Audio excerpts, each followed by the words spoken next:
Greetings, everyone. Welcome to the third of three panel discussions on some topics around culture and management effectiveness in organizations. Today's topic is conducting business and partnering across cultures. By way of quick introduction, I'm your host. My name is Ken Somers, and I spent 40 plus years in the corporate sector and major corporates, lived in a half a dozen countries as an expatriate, and several years ago decided to form my own consulting practice, Somers HR Solutions, LLC. But this is not about me today. It's about our panel and the wisdom they're going to bring to this topic. So please let me introduce our panelists. Ali Shami is a former senior manager at the Boeing Company, where he led teams in operations, customer service, customer engineering, sales and marketing, product development, and other areas.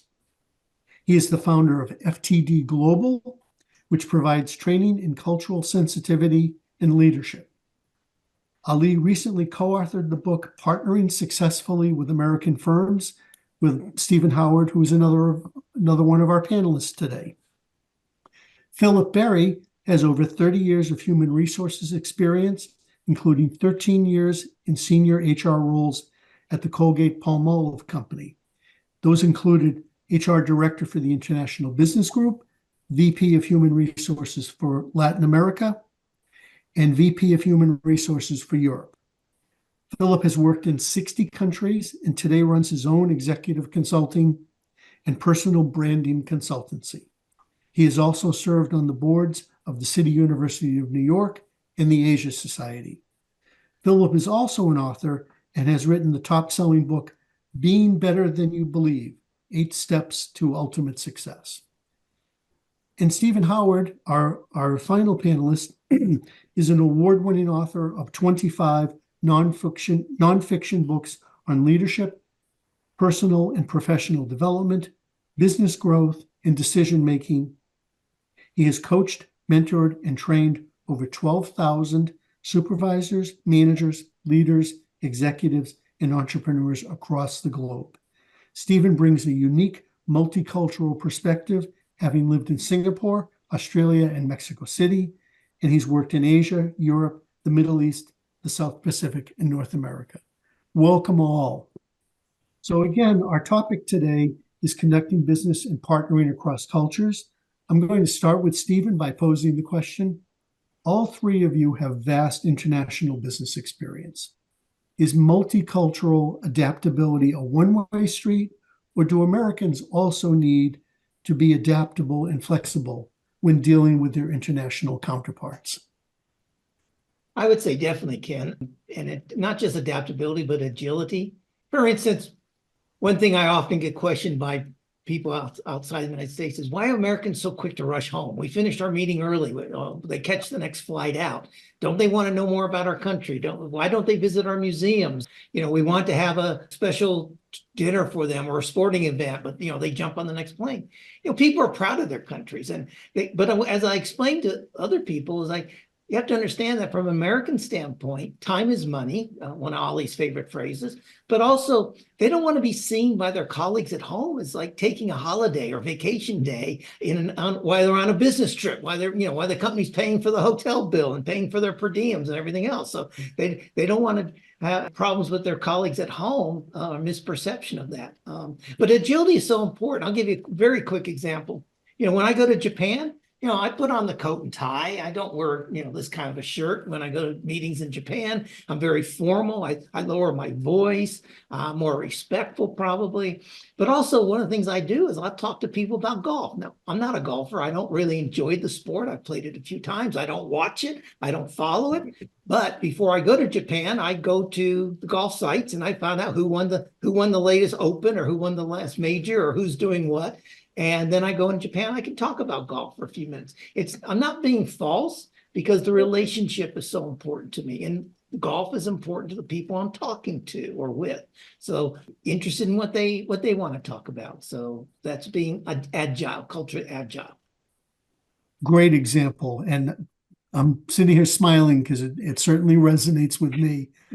Ali, so is time really money? How does that play into this? So time is money. Definitely, there's a culture, and in the book that I co-authored with Stephen, the advice that I give to international leaders who want to do business in the U.S. While in their other cultures, it's okay. You take time. You show up a little bit late to a meeting. All of that. That's if you really, really want to build a bridge and build and start a great partnership. You really need to focus on that. So absolutely. And is it a one-way street? No, it's both. International leaders, they have to make one of two choices. They can take those two choices, make two choices at the same time. They can either change how much money they have in their bank account, or they work on changing other cultures. You can't do both. And definitely one, you have better luck in changing how much money you have in your account, and good luck in changing the cultures of others. So when I was in customer service, I had two accounts I had early on in my career 30 years ago, and I traveled to Japan. I listened to classical music. I relax. I stop my Lebanese American hands because I use my hands a lot. I go with the all of a sudden I'm thinking about the garden. I'm thinking about relaxed, right? And then I get an airplane and I go to Italy, and oh, my Italian culture is very similar to Lebanese. Here I am. I'm listening to Pavarotti. So you gotta adaptable. And why do I have to be adaptable? I don't need to fake it. I don't need to show that it's not something me. I enjoy it. I'll end up enjoying the cultures more when I immerse in it. So absolutely, when you're working with cultures, if you, and this is my advice that I give all the managers that I hired and the account managers that I hired, I say, please, I'm going to give you, you're going to have an account working with with cultures. If you do not feel comfortable about that culture, please do not support them. It has to be, that's prerequisite. So absolutely, it's not a one-way street. Do you want to be successful or not? As long as, of course, keeping guide, without breaking any rules with the company and procedures and law and all of that. Oh yeah, adaptability will take you places that you never really thought of getting, and successes that you thought that you will achieve. Thank you. Philip, your thoughts. It's so important to be adaptable. When you're dealing internationally, what you want to do, you don't want to go into a country just with a American mindset and having people just learn about you. It's important to learn about other people in terms of their decision-making process, aspects of formality and informality. All of those things come into play. I can think of, and I'll give you two quick examples of negotiations that I was involved in. One of them points out is something that Stephen pointed to, and that is that I was in Turkey and just planned a trip with about 3 other people. And we went and we said, we're going to negotiate this deal. We're going to do this in 3 days, and then we're out. And then what people said in Turkey, we really are happy that you came. It was a very nice meeting. Will you come back and spend a little bit more time with us? Go to the bazaars, go down the ocean, go, I mean, just be with us, understand us a little bit more. And the same thing happened when I went to Czech Republic in the same way. People want you to spend more time with them and understand them and be with them. And when you do that, and in fact, I will say that times that I went back and spent a little bit more time, that was the time when those negotiations were successful. So it's so important to do that, not to walk in your own shoes, but to try to walk in the moccasins of others. Thank you. So this next question is interesting and might be a little dangerous, but I like it.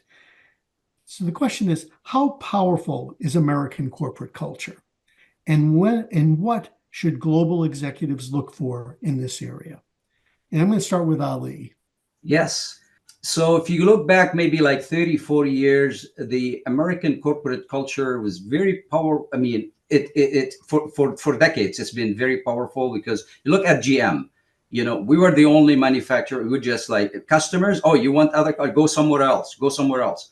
And then later on, you'd have that competition. You'll have all these new companies coming up and competing with American companies. Today, I think the strongest thing about American corporate culture is its diversity. And I think this is so important when the leaders in American companies, when they leverage this, they will have such a great success working with international customers. Companies 20 years ago, they probably had only 20% of their customers were international customers. Today, 80% of their customers are international customers. And having on the team, having a diverse team that people speak different languages, understand different cultures, you mirror, you think how the customers think. You don't just build something based on your own cultures. So should global executives and managers look at this area? Absolutely, absolutely. Take into information, the global executives from outside the company, they need to understand that there's a difference between national culture, corporate culture, and there's individual culture.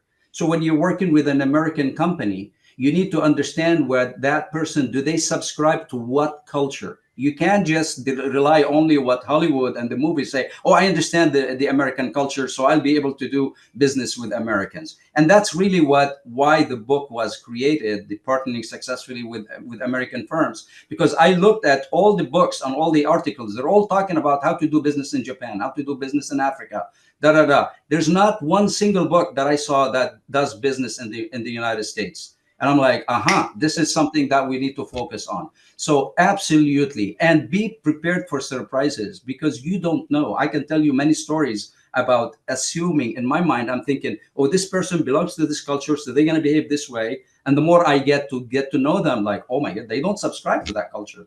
So for a long time, for the last 30 years, I want to finish with this. For the last 30 years, the understanding is people behave according to their cultures. I think that next thought and the idea that it's really, really important is be ready for surprises. Does it mean I don't need to understand how Japanese think? Absolutely. But I need to be ready when I meet somebody who looks Japanese but does not behave like a Japanese. I don't want to negotiate with them. Do I negotiate with them as an American? Do I negotiate with them as a Japanese? What if they're negotiating with me as an American? We just swapped places. And so that flexibility, that agility that was mentioned earlier is very, very critical. Thank you. Stephen, your thoughts on the power of American corporate culture and how it impacts relationships? Oh, it's very strong. And just a quick example. If you come from a very hierarchical society where titles are very important, or if you're coming from a family business, perhaps from other parts of the world that have been very successful, and then you come to the United States for a meeting or a negotiation session. I've had people shock. I mean, I've had people who are like vice presidents in their organization, and when they sit in the room, the highest ranking person's a manager. And they're almost insulted. Like, what is that? I'm a vice president. And because they come from a hierarchical structure and they expect their counterparts to have a similar title. What they have to understand that the American business culture is so strong that manager is empowered to make that negotiation. He or she does not need a vice president in the room to handle particularly the initial parts of a discussion. So so that agility we talked about earlier it is a two-way street. International global leaders have to be agile, particularly when they come to the United States. Americans need to be agile when they travel overseas into other people's countries and businesses. Thank you. So far we've been talking about conducting business across cultures, really focused on company-to-company relationships, external partners. When multicultural conflicts happen, do they only occur between external partners from different parts of the world? Does this also manifest within the organization? And Stephen, let me ask you to start us. Oh, it definitely manifests internally. And I just did some research on this, which may shock our panelists here. 19% of the US workforce was born outside the United States. That means that's roughly 30, exactly. That means roughly 30 million people in the United States workforce were not born in the United States. So your chances of dealing with somebody, it goes right to the heart of what Ali just talked about. You're dealing with somebody, yeah, maybe they've been in the United States for 8 years, 15 years, who knows? But which culture are they dealing with? Is they coming from their national culture? Are they coming from the organization culture? Are they coming from their own individual culture? So it's so critical. And I once had a situation where I had to almost negotiate. I almost had to be the arbitrator between the people in the United States in Boston and their colleagues in India. Same company, but they couldn't communicate with each other because the way they communicate in India was far different than the way that the leadership and the managers in Boston want to communicate. So I actually spent several sessions almost as a mediator with them to get each other, to make them understand each other, where they're coming from. Good enough. Thank you. So Ali, since Stephen took your name in vain there, let's go to you and see what your thoughts are. I think absolutely. I mean, that diversity of thought, that's we are human being is a product of the environment that they grow up in. It's not how they look that they're gonna pick up that culture. It's that environment that they grow up in. And I'll take this a little bit further. Winston Churchill said, England and the United States are two countries that are divided by the same language. So even if the same language, you can have in the same family two kids that are behaving differently, and you're like, what is going on? How come? Now, of course, if a person that grew up in the Middle East, for example, like myself, I worked on changing some of the behavior that will work really well. For example, you meet the friends, well, you get up, you have to get up, stand up and shake hands, you kiss on the cheeks. Came into the States when I migrated to the States as a young kid. I mean, there's no way I'm going to use that and I just go to work. Good morning, everybody. It just doesn't, it will not fly, right? So there are definitely uniqueness, and that's the part where I think that being smart and agile and understanding the person that I'm working with, what is the best way to deal with that person. So even with the same language, so there's definitely and also having a diverse environment, it's great. I think it's awesome because it creates that ability to be able to mirror the customers, mirror partners, and be the best. Because when you have a team of 10 people thinking the same way, you only have one, really. You don't have 10.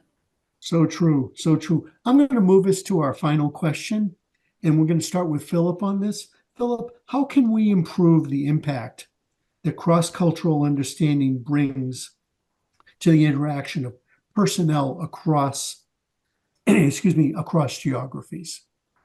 One of the things that we're seeing now, because of communication and travel, that business is more global than local.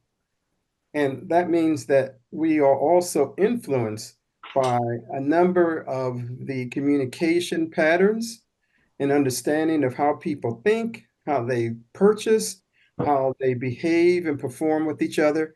And so in a business setting, it's important to understand, one of the things Ali brought up, is that there are three different cultural frameworks that people are operating out of: the country framework, the company, and then also individual framework. Where we see that being more apparent is with the new generation of workers who are in the workplace. So, for example, when I was doing organizational, working on acquisitions in Romania and also in Russia, I find that the newer generation of individuals who were there, they think differently than the generations that were before them. I also saw that happening in Italy when I was working there. I saw it happening in Chile when I was working there. And so what you see is that there is a whole new range of thought that is coming into existence. And it's a mix of all of those things where people are trying to take the best of different. They're not just relying upon one way of thinking and behaving. They're using a number of different dress. They use it in their restaurants that they go to. They use it in their entertainment. All of those are ways that people use to fortify who they are and what they're about. And so understanding that, so if people do not understand that in the workplace, then they're not going to be impactful with the next generation of leaders who are not going to be thinking the way older generations were, who are only very entrenched in maybe one of those cultural frameworks. This is how we always did it in my country. They want to see a mix. So when you say that people are saying, well, there are certain things that the American workforce and people like that, well, they want to bring the mix of that. They don't want to just adopt it all together. Last thing I'll say on this was I was working a merger with a firm in Turkey. And I was dealing with the mullahs and also with the younger people. So the mullahs, they would come in their dress. The younger ones, they would be in Western dress. And so we had a mix of all of that that was taking place in the meeting. And also the younger ones also consisted of men and women, not just the mullah, who was the older one who was in that situation. Understanding that is key to future success. Thank you. Ali, your thoughts, please? Yes, cross-cultural understanding, whether we like it or not, it's needed. It's absolutely needed. And how it can be improved is just through education. Fear. If I don't know, we always fear what we don't, to a point where a lot of people will pick known hells than unknown heavens, right? And so definitely it's going to start first with education. And because of that, I mean, infants are born, when they're born with two types of fears: the fear of falling and the fear of a loud sound. You can put an infant in front of a lion, they'll be like smiling, everything is fine, right? It's just unknown. And I think organizations, companies, what they can do is at the beginning, slowly, carefully introduce those, just have those discussions, have those understandings. Somebody get up and talk about, let me tell you about my country. And a lot of people, from when we Americans, we go overseas and somebody asks, tell me about America, we'll talk with them till 6 p.m. We'll talk with them because everybody likes to talk about their culture. So if you're in a team of a diverse team of, invite people to talk about their culture, and especially when you have customers, we go back to the bottom line, right? Customers coming from different cultures. Oh, if I want to do business and I'm going to sell an airplane in Lebanon, why not go to a Lebanese guy and say, hey, what's going on? Let me tell you, I'm thinking about using this presentation. What do you think? A lot of companies have so much treasures in their companies, and they, unfortunately, sometimes they don't take full advantage of it.